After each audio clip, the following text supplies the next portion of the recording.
Welcome you to our YouTube channel. आज present indefinite tense नई जानकारी के साथ आपके सामने पेश किया जा रहा है। टेंस की श्रृंखला में आज हम प्रेजेंट इंडेफिनिट टेंस सीखने जा रहे हैं। इसके लिए सर्वप्रथम हम कुछ वाक्य लेते हैं, उनका अवलोकन करते हैं। इन वाक्यों का अवलोकन कर हम कुछ वर्ड्स खोजते हैं और इस वीडियो के अंत में कुछ अहम जानकारी आपके लिए होगी जो इस टेंस के ज्ञान को और अधिक स्थायी बनाएगी। सबसे पहले हम इन सेंटेंसेस को देख लेते हैं। She rarely talks about her past. I hardly know you. We seldom go to the movies. I see him occasionally in town. I often take a walk during my lunch break. He never gets up early. I sometimes do aerobics at the gym. The boss normally starts the work before everyone else, and my parents frequently call on Sunday. Last, you always arrive late. In sentences को देखते हैं तो हमें कुछ words मिलते हैं, जैसे rarely, hardly, seldom, occasionally, often, never, sometime, normally, frequently, always। इसके अलावा generally, usually, daily, everyday, once a के साथ में टाइम, जैसे once a week, once a month, once a year. इसी प्रकार ट्वाइस ए के साथ time, twice a week, twice a month, twice a year. इनमें से कोई भी वर्ड मिलता है तो हम पहचान सकते हैं यह वाक्य प्रेजेंट इंडेफिनिट टेंस के हैं। इन वाक्यों को जब हम गौर से देखते हैं तो इनमें मुख्य क्रिया की फर्स्ट फॉर्म का प्रयोग किया जाता है। आइए अब सीखते हैं इसी टेंस को हिंदी से अंग्रेजी में बनाना।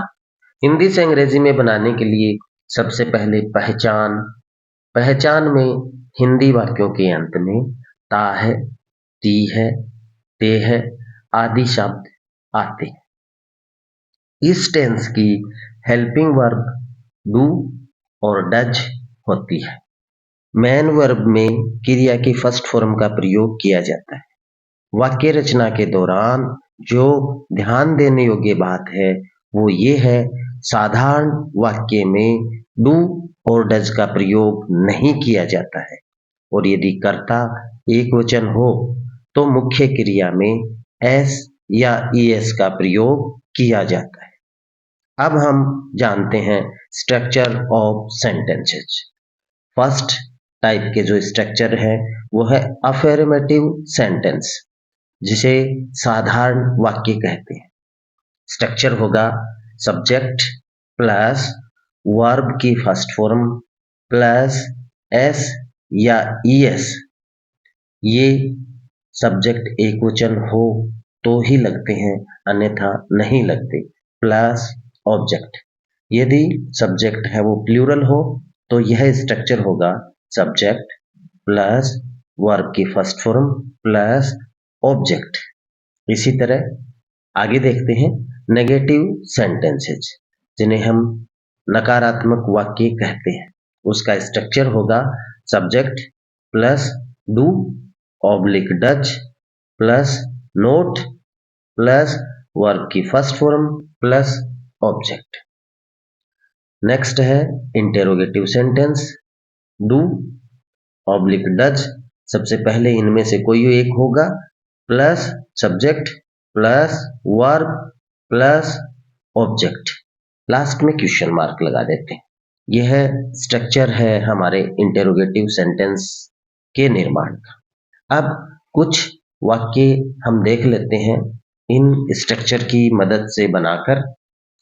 सिंगुलर सब्जेक्ट की स्थिति में अफर्मेटिव सेंटेंस, राम स्कूल जाता है, राम गोज टू स्कूल, गो में ईएस का प्रयोग किया गया है।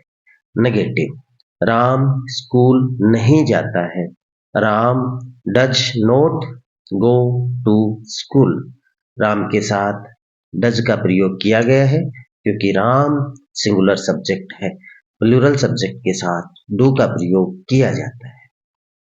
इंटेरोगेटिव सेंटेंस, क्या राम स्कूल जाता है, does Ram go to school, and last में क्वेश्चन मार्क लगा देते हैं। एक खास स्ट्रक्चर इंट्रोनेगेटिव, जिसमें प्रश्न भी पूछे जाते हैं और मनाही भी की जाती है। क्या राम स्कूल नहीं जाता है, does Ram not go to school.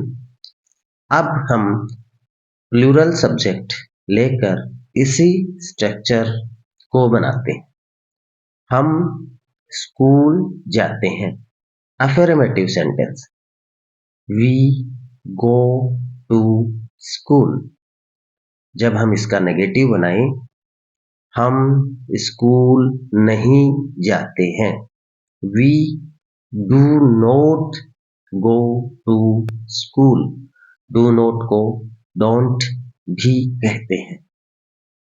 Interrogative, क्या हम स्कूल जाते हैं, do we go to school. Interronegative, क्या हम स्कूल नहीं जाते हैं, do we not go to school.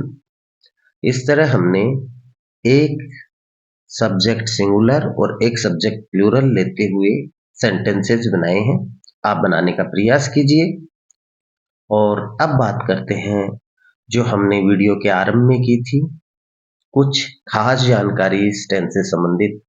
जब इस टेंस के पैसिव स्ट्रक्चर देखने को मिलते हैं तो उनमें हेल्पिंग वर्ब के रूप में डू और डज नहीं आती है, उनके स्थान पे इज, एम और आर में से कोई एक आती है। साथ ही क्रिया की फर्स्ट फॉर्म ना होकर क्रिया की थर्ड फॉर्म का इस्तेमाल किया जाता है। ये जानकारी आपको अच्छी लगी है तो इस वीडियो को लाइक कीजिए, शेयर कीजिए, चैनल पे पहली बार है तो सब्सक्राइब कर लीजिए।